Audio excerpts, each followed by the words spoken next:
morning, everybody. Today is Wednesday, June 22nd, 2016.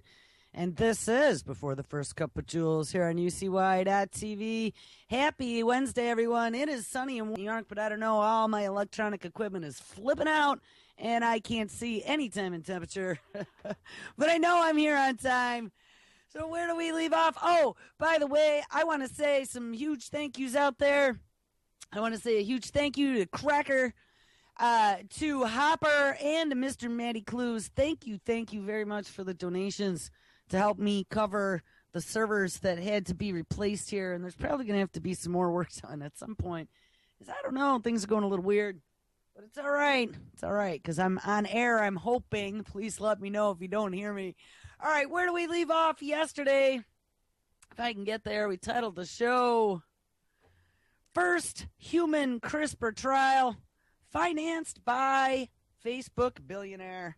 And yeah, you know, it definitely is all about titling the show appropriately, especially when you talk about so many topics, and all of our topics are mad science gone mad. So I always have to try to choose and not confuse people too much and put something in there that'll actually get those who don't pay attention to pay attention.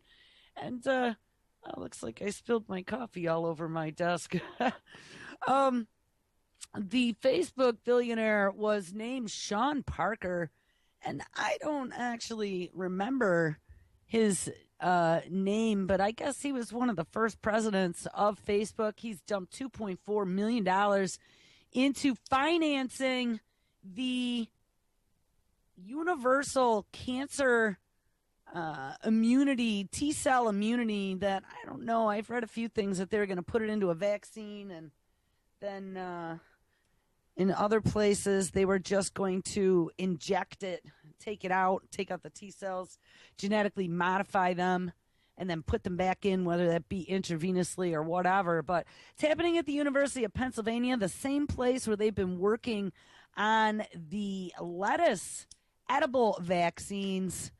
And it should be very disturbing to you that they're finding ways not only to modify our food, but also, and I mean modify our food to turn them into some sort of DNA changing gene therapy, but also directly modifying humans.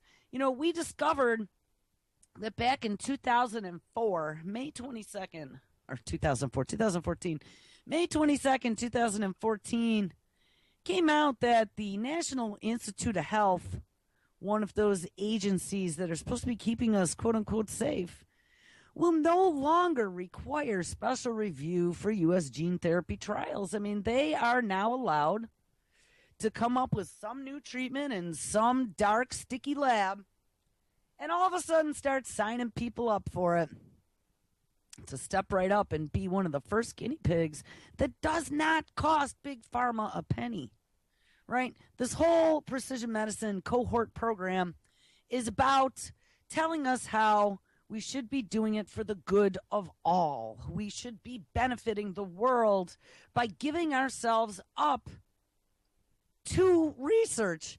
Now, look, I don't want to be a guinea pig. I've been a guinea pig. My entire young adulthood was as a guinea pig in the healthcare system. They poked me and prodded me with some things at college.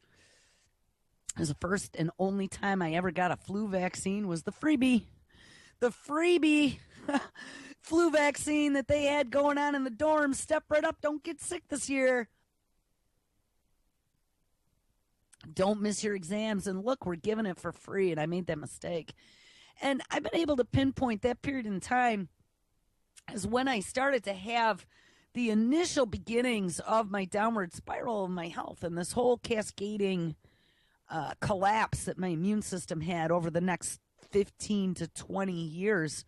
But it all started with that chronic fatigue syndrome, of course. Chronic fatigue, that was right around the time that the first Gulf War had broken out, and all the Gulf War vets were ending up with problems too like that, where they just couldn't get up and their immune system was trashed and your body was in a complete collapse. I was diagnosed with chronic fatigue, and nobody had an answer. They told me I must have been dying of cancer. Shortly thereafter, I don't know, years later, it took me a while to get over that. But see, I don't give up.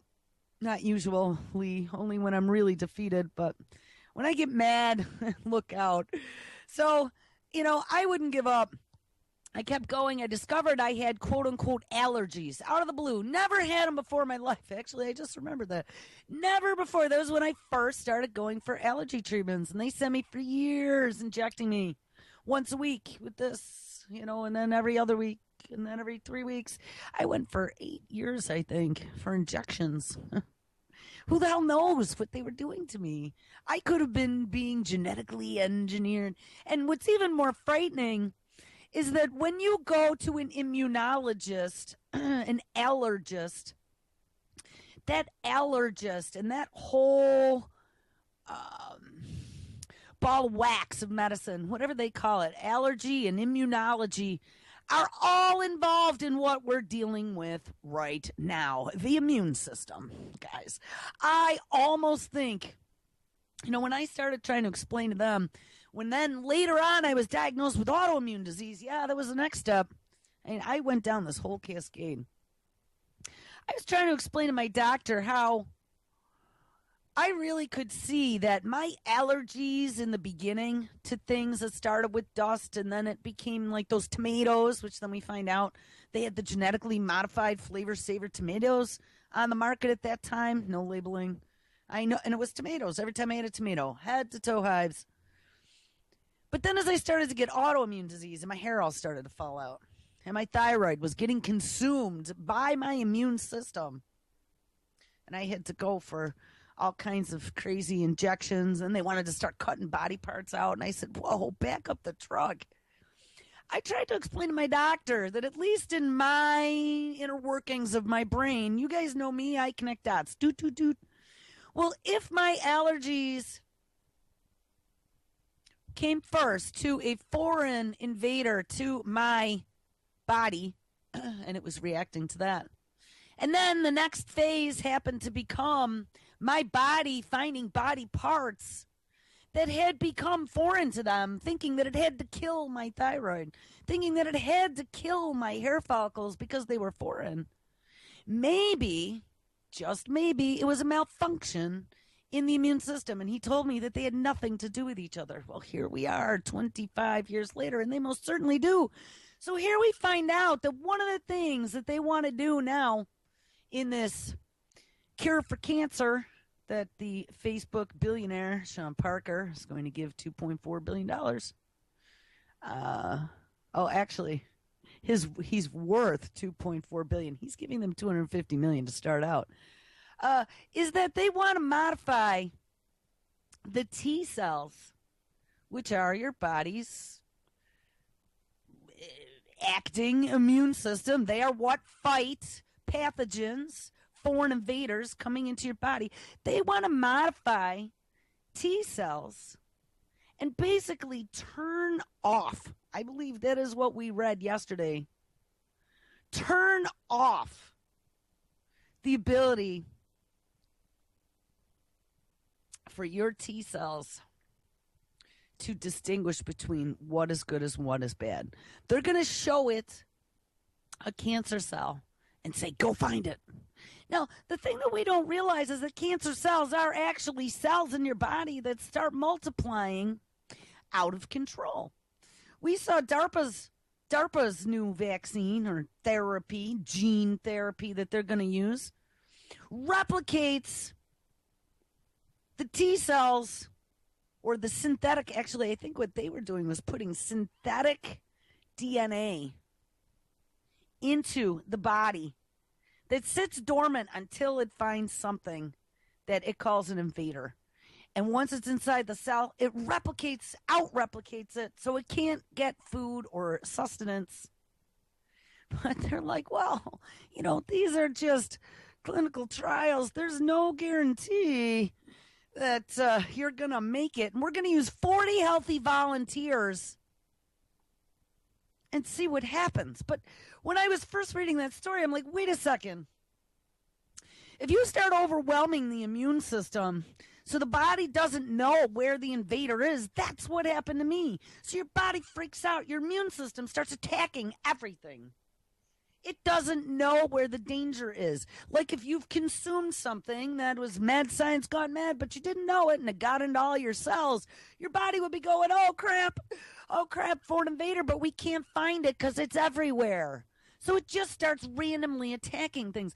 And you know what's very disturbing? That's called autoimmune. And autoimmune can be caused by a lot of things. What brings autoimmune back, and this is what I have to be very cognizant of, is stress. Okay? I cannot get majorly stressed. And I think what happens is when I am majorly stressed, and it didn't always used to be that way, but over the last, I'd say 10 years or so, when I get majorly stressed, I think it pulls down my immune system and it makes my body unable to deal with whatever is going on. And I start to have a relapse. But the sad fact of the matter is that once you have an autoimmune, they don't go away. They just go into remission. And there's an entire gamut of autoimmune diseases. You know, mine, I had the Graves' disease. That's the body attacking the thyroid and making it go hyper. Hashimoto's is opposite that. It kills it and makes it go hypo. I also had alopecia areata. That's where your body starts losing hair, but it was autoimmune alopecia areata, where my body was attacking my hair follicles. Now all that stuff is gone, but you know, there are a couple others now that I started getting when we were just trying to launch all those applications. We had all those automation applications, and I don't know. It was going great on my end, but the people I was working with were having some real difficulties, and it made things extremely stressful. And nothing got launched because people were not good team members, and I lost it, man. I went over the edge stress wise, and I just discovered this thing, whatever it was that I had. It's called psoriatic rheumatoid arthritis or psoriatic arthritis. My entire face peeled off for 3 months, all straight, my entire face, all the way up into my hair. I've never, ever in my life had anything like that before. And I mean, I'm like, oh my God, I think it's psoriasis. Nothing would work. I could put any of my creams. I have Manuka honeys and silvers and, you know, all the stuff that's cured me for as long as I needed curing, and nothing worked because it's a nerve disorder. It's because I pushed myself beyond and over the edge, and it kicked off another autoimmune disease. My body was attacking itself. So all your joints swell up. So you feel like someone dropped you from an airplane and all your skin peels off. Tell me how wonderful that is. So I got to keep things down to a bare minimum. I could tell you yesterday, after all the crap that's been going on the last few days here with these computers, by 10 o'clock last night, I was clenching my teeth, and I can feel it today. I got like the stress tension headache now.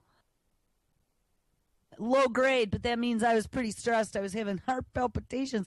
And see, but we don't realize, and the reason why I'm bringing this up is because the powers that are manipulating us and the ones that are experimenting on us right now already understand these connections between external influences and the internal workings of the body. So you wonder why every minute of every day there is so much going on in the world, and there are shooters everywhere, and oh my God, there are terrorists under every bed and in every closet. Why we are being kept on edge at all time, because you know what? It is taxing your body. If you're paying attention and you are stressed out all the time and scared and frightened, and you have the cortisol reaction that is going on, that's the stress reaction, the stress hormone. That causes adrenal fatigue and immune system collapse. That weakens you, okay? It makes you vulnerable to the things that they're trying to get into us. So one of the things that we need to try to do, of course, is stay healthy, stay happy, don't be stressed. And I mean, trust me, for a person who lived on stress and caffeine for most of their adult life, I understand that that is not an easy thing to do. We now have summer vacation kicked off, about an hour ago, with everybody waking up. And I can guarantee you already, this is going to be a stressful summer. But what we need to do is to keep things in check. Now, one of the interesting things that we've discovered, and scientists discovered as well, is how much our gut bacteria influences our brain and our mood. And that's one of the things that I want to get back into, is not necessarily gut bacteria, that we're going to touch on it, but them enslaving biology, because there are some pretty disturbing things that I've come across over the last few days that I really want to share with you. All right, so here's something on a medical daily. And I know we've covered this stuff before, but we're going to touch it off because we have new listeners all the time. I want to thank all the new listeners, by the way. I need to get my little dashboard back up again. I had a little dashboard that showed me when we had listeners from different countries, and I was seeing all kinds of stuff. Spain, I want to say good morning to Spain. Good morning to the UK. I think I saw Morocco there the other day, and we had a couple listeners from France in the morning. We had one that popped in from China. Don't see too many Chinese listeners, sadly. I'd love to get listeners in China. All right, anyway, but they have the big Great Wall, electronic wall. Food for thought. Gut bacteria may influence how the mind works, affecting mood and behavior. Now, if we remember back not too long ago, we covered an MIT Technology Review story talking about Bill and Melinda Gates Foundation financing part of this new spin-out company from MIT called Synlogics. They're a company that is going to be making synthetic gut bacteria to try to cure you. It'll go in and it'll find anywhere that you have inflammation, because inflammation is the root of all disease, and it'll put it out. It'll figure out what's wrong with you. It'll be like our little robot doctors inside our gut. The scary fact of the matter is that we know that DARPA's been doing all kinds of research into this ElectRx program, being able to manipulate the bodily systems and utilizing the vagus nerve to get to the brain, and then use that to manipulate brain chemicals. This stuff is all connected, people. As they're hacking humans, as they're hacking nature, as they're hacking biology, and they're databasing all the genomes to be able to then in the future push a button and splice and dice it all together and mix and match. This isn't, someone in chat yesterday said, how long is it going to be before we have a Minotaur? And that's exactly it. That's going to happen. Mark my words, that's going to happen. These mad lunatics, like this guy, the one that at Harvard now that, came all out with his secret meeting, invited 150 scientists and said, hey, we want to create a synthetic human genome. And then 2 weeks later said, hey, Autodesk, makers of AutoCAD, are going to give us our first round of financing to start creating a synthetic human genome. Well, I guess the National Institute of Health must have considered that a ho-hum bit of gene therapy, because I don't see any regulatory agencies involved at all. Yep, we're going to do it. It's only going to be in a petri dish, so don't worry about it. We are not going to make synthetic humans. But here we have other countries such as China and the UK already CRISPRing humans, messing around, trying to figure out how to make them immune to different diseases such as HIV from the petri dish. And we just find out now, yes, Facebook billionaire Sean Parker is going to be financing the first round of CRISPRing humans now in the United States. Like, when? When did that ever become ethical? I guess the big question is, when has our country ever been ethical? But at least I thought we had some ethics. Like, weren't we the country that stood up and said, no, stem cell research because it's from aborted fetal tissue? And we stood strong for many years while all the research happened in other countries. But we stood here with our hand up saying, no, we are not going to use aborted fetal tissue. Now, on the flip side, here we find 20 plus years later, stem cell research is probably one of the most promising therapies and one that I might actually step up for. Utilizing your skin cells, right? We discovered that now they can use skin cells. Take your own skin cells, they can coax them chemically into those pluripotent stem cells and turn them into any stem cell in the body that can be used for therapeutics. They were turning them into mini brain balls, remember? And now they're even experimenting in India, I believe. Good old India. India's like our mad science gone mad pot. I believe it was India. They are experimenting with brain dead patients. Patients that are flatlined, still on the machines, and they're going to start injecting brain stem cells and see if they can wake them up. We've seen that they've already grown kidneys and livers and hearts, ears, noses, esophagus, I don't know what would plural be. You know what I mean, though? I mean, this stem cells, and instead of genetically modifying my person that seems to work okay right about now after I got through all those years of you guys, medical establishment screwing me up back in the late 80s, early 90s, here we are, fast forward to 2016. I got a good handle on it now.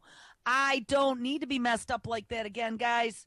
It was debilitating. How I managed to get out of bed every day and go to work for 25 years with all that crazy stuff going on and constant doctor's appointments and scans and x-rays, and it was just unbelievable. Drinking radioactive iodine and gray goopy gunk. Procedures they don't even do anymore because they kill people. I went through all of it, and it was all because of shit they did to me. But you know, the stem cell, like I said, stem cell therapy and this coaxing from your own skin cells, I think out of all these nutty therapies we've seen, is the most promising thing, and they've been having huge amounts of success. Now, gut bacteria is another one of those. Gut bacteria, I have found lots of benefit to when I do my super greens on a daily basis. Just such a difference in how my body feels, my mental state, how I work, my whole body, all my feelings. I was actually just reading the other day, I believe it was bifidobacteria, whatever that basic one is. I don't remember. It's really early, and I'm only on my first half a cup. But it's one of the basic bacteria, the ones that are in your yogurts and whatever, but make sure they're live cultures. But I was reading that bacteria actually has a direct interaction with your body's cannabinoid system, and not just your lactobacillus, that's what it is. Not just your cannabinoid system, but the cannabinoid system in your spine. And as I was trying to decode what all these really technical scientific research documents were explaining, and I was looking up all the terms, and I was making drawings, trying to figure out how all these pieces went together, the end result was that it appears in research that lactobacillus acts as an analgesic, which is a pain reliever for the cervical spine down in your lower extremities. So what that says to me is if you got bad back pain, start taking some gut bacteria, some lactobacillus. Find some live cultures and tell me in a week if it's made any difference. It also, the gut bacteria helps reduce inflammation, and inflammation is the root to all disease. If you can keep your inflammation down, like I utilize my turmeric for that as well, you can keep yourself healthy, at least from a good perspective. Keep your pH down also. Keep yourself, up. Keep yourself in an alkaline state, and cancer will not thrive very well. All right. So anyway, there is now a new story. So, about being enslaved. So, we have them going after different bodily functions. Another story out of MIT Technology Review. This one is from January. And again, this is going to talk about enslaving our gut bacteria, Synologics, funded by Bill and Melinda Gates. Companies aim to make drugs from gut bacteria.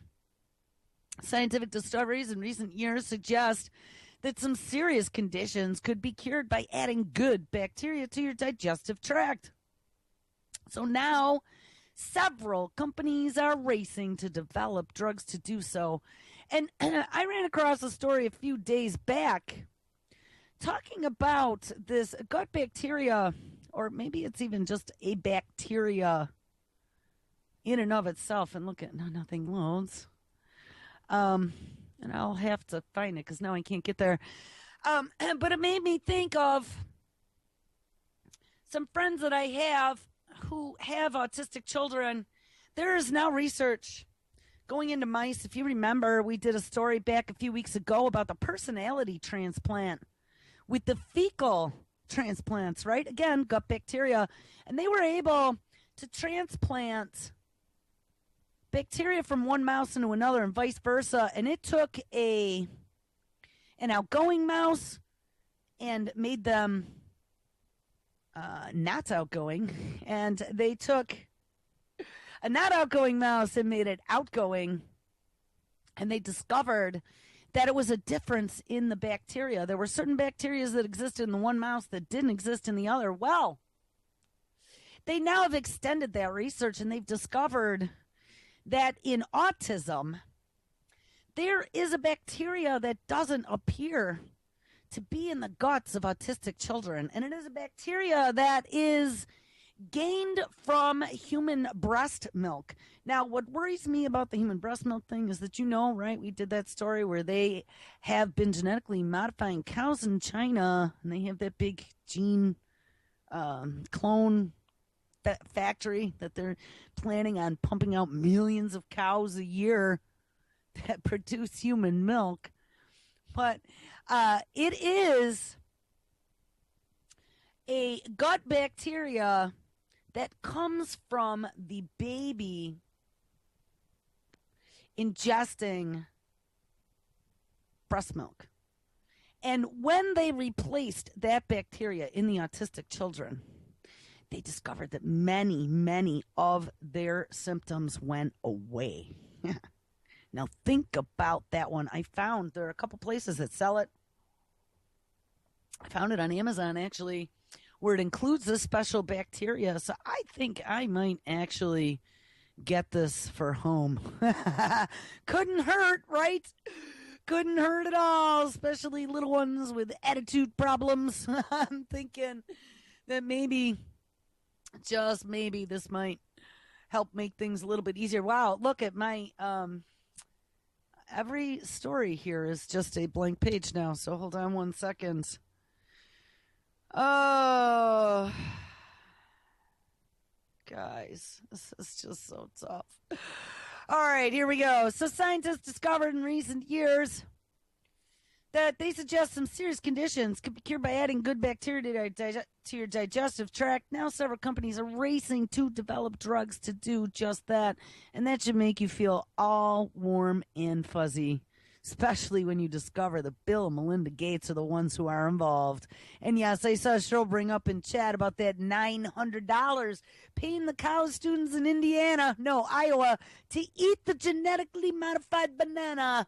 We did that whole show. We started with Dr. Arnston with his banana vaccine back in the late 80s, early 90s. And trust me, the fact that they wanted these students, and it had never been tested before on humans, and they weren't even going to check to see whether or not these women who were going to be a part of the study were pregnant, yet this banana was supposedly genetically engineered to produce extra vitamin A for those poor brown people down in Africa. Come on. Vitamin A causes birth defects, okay? It's just, to me, it's a rotten banana. Don't touch it. All right, anyway, it's a jungle in there. This is the story. Massive populations of microbes, immune cells, and cells of the gut tissue are interacting and exchanging countless chemical and physical signals. But disruptions of this complex ecosystem, often called the what? Oh, Cupido. Starts with an M, ends with an ohm, microbiome, have been linked not only to gastrointestinal problems, and I mean, like, it is a full cascade. That full-blown IBS, anyone with irritable bowel syndrome, or anyone with weird food allergies, or anyone with colitis, or anyone with, name a myriad of intestinal or stomach problems, it is related to your gut bacteria. I would say probably 80% of the time. Before you go see a doctor where this just starts, and comes out of the blue. I mean, I don't want to discourage you. You don't want to have like colon cancer or something like that, because that's always a chance of that happening. But before you go panicking, try some live gut bacterial cultures. Just let me know how things work out, because I'm telling you guys, I've known so many people that this whole cascade of disease has happened to, me being one of them. But you discover people then when you've lived through this, and people start talking about it, especially if they know that you've lived through it. I'm telling you, you would not believe how many, and it's what they've been doing to our food. We found out, right, that McDonald's diet, all the antibiotics, kills your gut bacteria. All the glyphosate that they spray all over our food, it's a potent antibiotic. It kills your gut bacteria.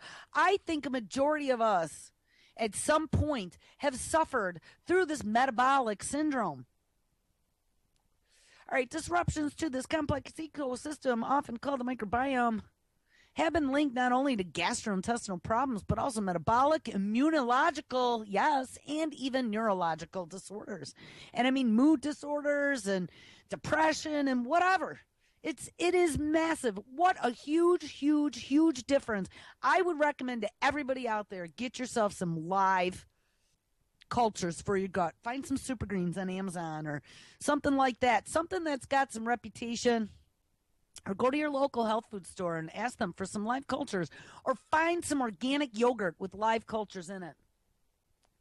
One such problem, which occurs when a very common species of bacteria, which is the Clostridium difficile, and this is the one that gives people after taking antibiotics. We talked about this. This is the one where they started giving fecal transplants because it decimates people. They end up with explosive, uncontrollable diarrhea for months, if not years on end. And I have friends that happened to. There's no cure for that. And some people have to take antibiotics if they have like a heart murmur or some other issues. They have to take antibiotics every time they go to the dentist or every time they go for a procedure at the doctor. And it causes this issue. I mean, talk about a miserable life. You can't go anywhere if at every second instant you're going to have an explosion. But trust me, fix your gut bacteria. That's where the problem lies. Don't start taking more drugs that they're pumping you. Anyway, so this Clostridium difficile colonizes the gut and becomes too abundant, and that's the bad bacteria. But it can be cured by adding good bacteria to the digestive tract. But the method for doing so requires the transplant of someone else's feces. And the reason it works is not well understood. Well, it does make a lot of sense just when we look at all the research that we've done. I mean, they've done personality transplants, and they can show that the good versus the bad bacteria makes a difference. And different strains of bacteria have different results. But the scary fact of the matter is that it can change your personality. So if you're getting someone else's colonization of bacteria, that's where I start to question what the difference is going to be. I mean, if you take a real grouchy person, I don't think I have the t-shirt on today. No, I had an Oscar the Grouch t-shirt on. Yesterday was awesome. He was in his garbage can. It says, "I'm a grouch." I'm feeling better today, though. I got a lot of sleep. Um, but if you could take a grumpy person and turn them into a pleasant person who actually wants to interact and have conversations instead of whining all the time and complaining about everything, you know, I don't know if that's such a bad change. I know a lot of people like that in my life as well. And I got to tell you, Debbie Downer, you start to really eat on my good humor after a while. I just can't take it anymore.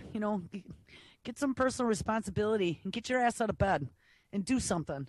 Don't don't complain to me about it and have nothing, no solutions, because I just can't deal with it constantly.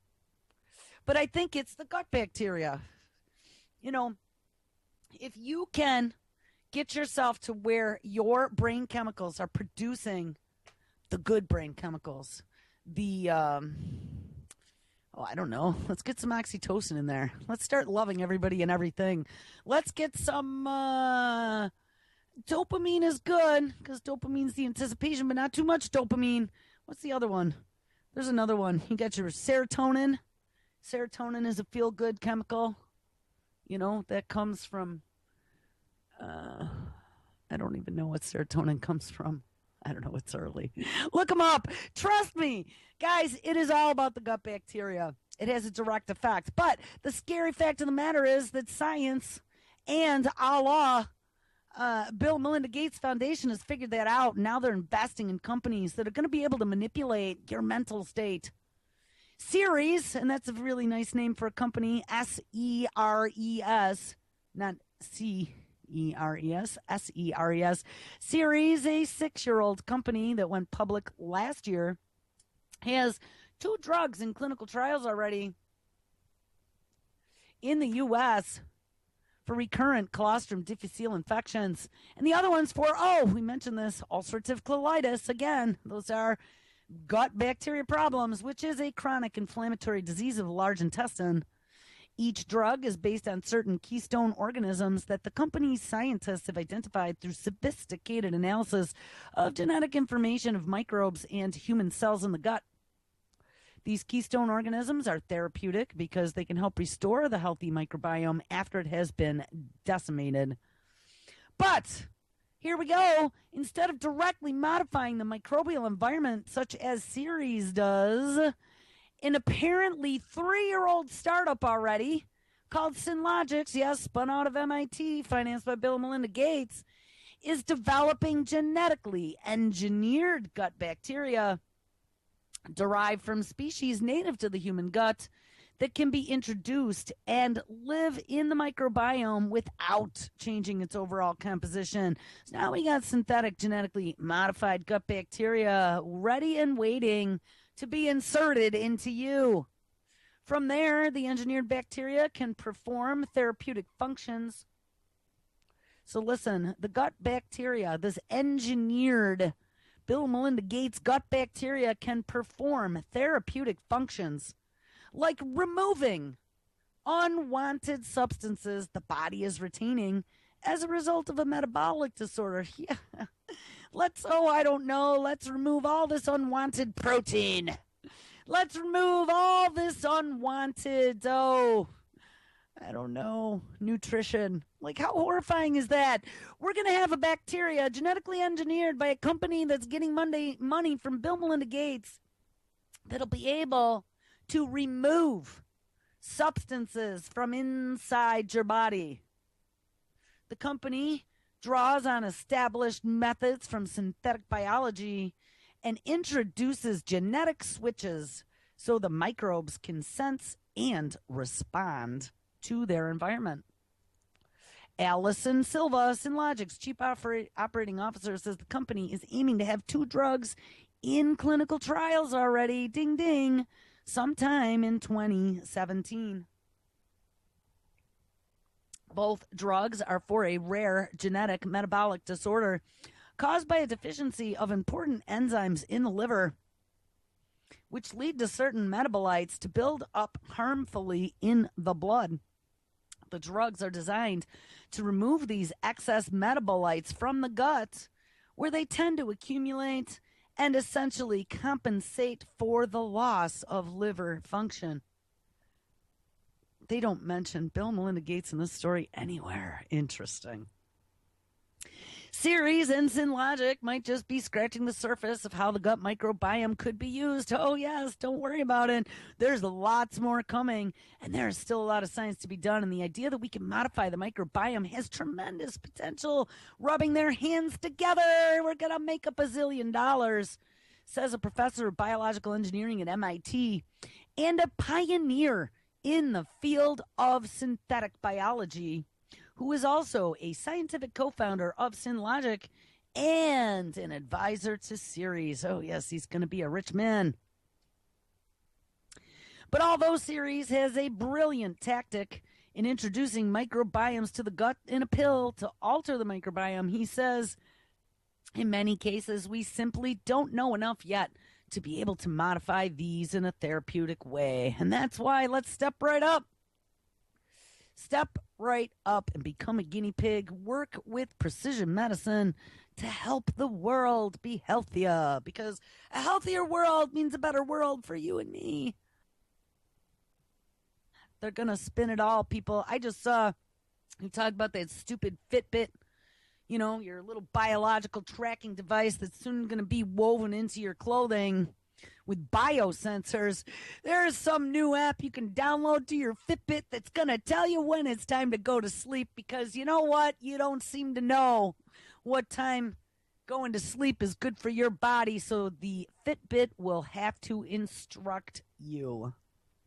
In the near term, they have high hopes using synthetic biology to make organisms that can sense and make specific changes to the environment of the gut.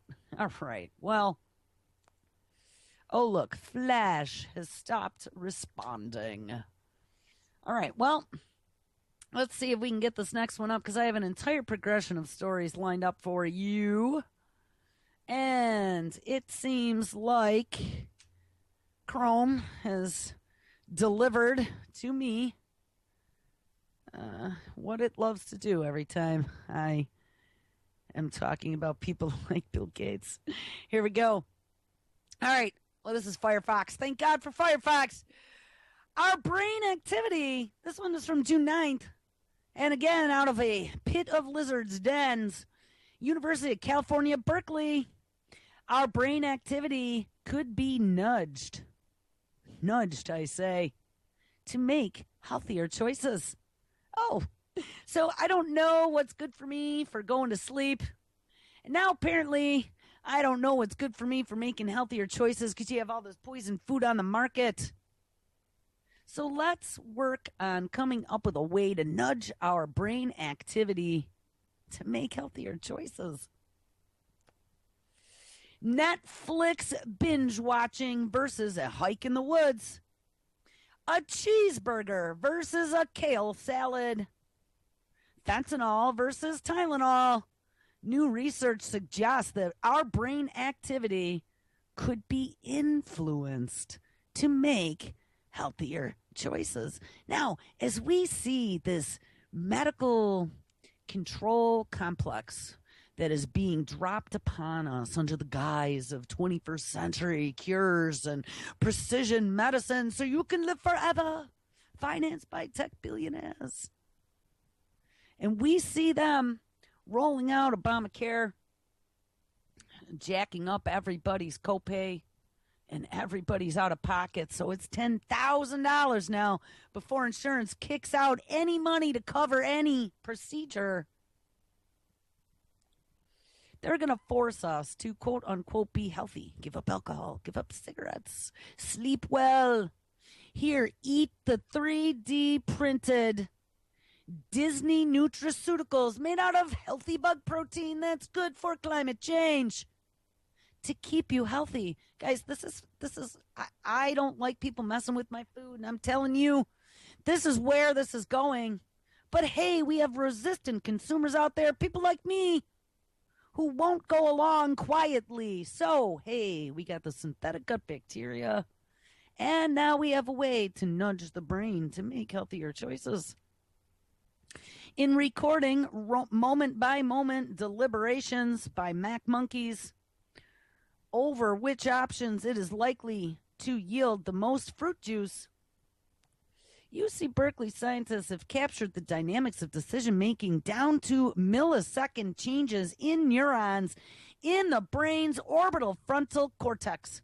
Now, the frightening thing is, we've talked about Brain Project. And actually, there was a brand new story yesterday. Maybe we'll get to that tomorrow about the Connectome project and being able to understand where every single one of these neurons connects. But as they are cracking every biological secret, it's not to cure you. It's to be able to control you, to be able to manipulate you with the push of a button or with the insertion of a Google contact lens that touches your brain through the optic nerve. Yes. Anyway, so they've been able to narrow down the dynamics of decision making to a millisecond in neurons in the brain's orbital frontal cortex. And these findings, reported in the Journal of Nature Neuroscience, shed new light on internal decision-making processes, particularly with regard to habitual behaviors. And to help target the brain circuitry for implants, ding, ding, ding. And there's a brand new implant as well we're going to read about if I can get there. And to help target the brain circuitry for implants to treat such neuropsychiatric disorders such as anxiety, depression, and addiction. Now, wait, why would we need an implant for that, since we've discovered that a lot of that could be dealt with through our gut bacteria? Well, hey, it's mad science gone mad from every direction. And don't forget Tommy Insel, the former head of the National Institute of Mental Health, is now at Google working on curing mental health diseases. If we can measure a decision in real time, we can potentially also manipulate it. Ding! Says a senior author of the study, John Wallace, who is a Berkeley neuroscientist and a professor of psychology. For example, a device could be created that detects when an addict is about to choose a drug and instead bias their brain toward a healthier choice. What? Located right behind the eyes, people. And I'm telling you, the Google contact lens is part of that same division that Tommy Insel is in. That's the Verily Life Sciences division. Put on a seatbelt. This orbital frontal cortex plays a key role in decision making. And when it is damaged, because remember, we are all defective humans, it can lead to poor choices and impulsivity. While previous studies have linked activity in the orbital frontal cortex to making final decisions, this is the first time that we have been able to track neural changes that occur during deliberations between different options. We can now see a decision unfold in real time and make predictions about their choices. Now, another thing that's going along with all this mad science gone mad, being able to watch choices being made, is that they are coming out with prediction programs that can take things you've said and actions you've made, body language you have, and predict whether or not you're going to be a danger. Predict whether or not you need to be subdued. Whether or not you're going to commit a crime. Remember pre-crime technology for surveillance. People, this is so beyond insane that it's not even believable. And I mean, we could sit here and read these studies all day and not know anything that we've talked about over the last 4 years. It'll be like, oh, look, nice. We figure out if a monkey's going to have fruit juice or make a healthy choice. But knowing what we know, there is major danger afoot. We can now see a decision unfold in real time, and we can make predictions about choices, measuring these signals from electrodes implanted in the monkey's brains. Wallace and his fellow researchers tracked the primates' neural activity as they weighed the pros and cons of images that delivered different amounts of juice. Now, isn't this one thing that I've talked about? Of course, driving with loud tunes and my roof open, cruising on the open highway was one of my last bastions of freedom. And now with the autonomous vehicles coming and the road rage cameras. That's going to be over. But one of my other bastions of freedom was inside my brain, being able to weigh choices. Whether or not they were ethical choices didn't matter because I wasn't acting on them. I was able to weigh choices and walk that line between light and dark without hurting anyone to decide my moral compass. Well, if they're able to read what's going on in your mind before you've even made a decision or watch you make decisions, we've lost that too. Who wants to live in a world like that? Where they're going to be able to see 24/7 into every private moment you have. A computational algorithm, ding, I told you algorithm is the new word for 2015 and 2016. Computational algorithm tracked the monkey's orbital frontal activity as they looked from one image to the other, determining which picture would yield the greater reward. Yes, because that's your dopamine. And the shifting brain patterns enabled researchers to predict which image the monkey would settle on. And from the experiment, they presented a monkey with a series of 4 different abstract shapes, each of which delivered to the monkey a different amount of juice. And they used a pattern recognition algorithm, which pattern recognition, that's important, known as linear discriminant analysis, to identify from the pattern of neural activity which picture the monkey was looking at.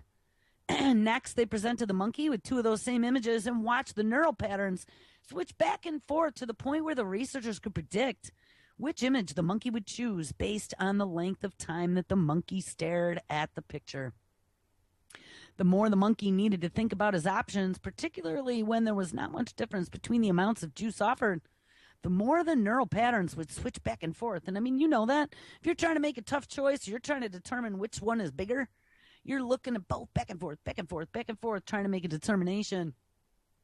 But now that we can see when the brain is considering in real time a particular choice, we now could potentially use that signal to electrically stimulate, DARPA SelectRx, and the neural circuits involved in the decision and make them change their choice.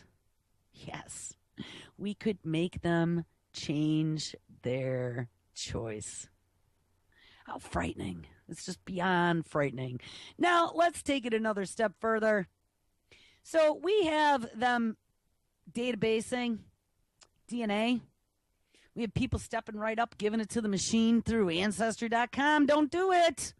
It's not about finding out whether or not you're related to someone in medieval England.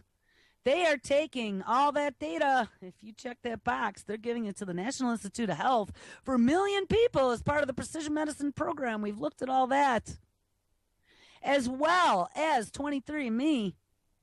23andMe is back-ending Ancestry.com. 23andMe has spun off a drug division that is using your DNA to help develop new drugs and do testing on them. Well, listen to this. We've talked about how our body is a molecular machine. We've listened to the father of nanotechnology. Oh, his name is escaping me at the moment as my head is throbbing from clenching my teeth all night. Eric Drexler. Talk about molecular machines. We've read stories from MIT of them being able now to program DNA in the body just like it were a computer application. Well, this intersection of biology and technology has just taken another step forward.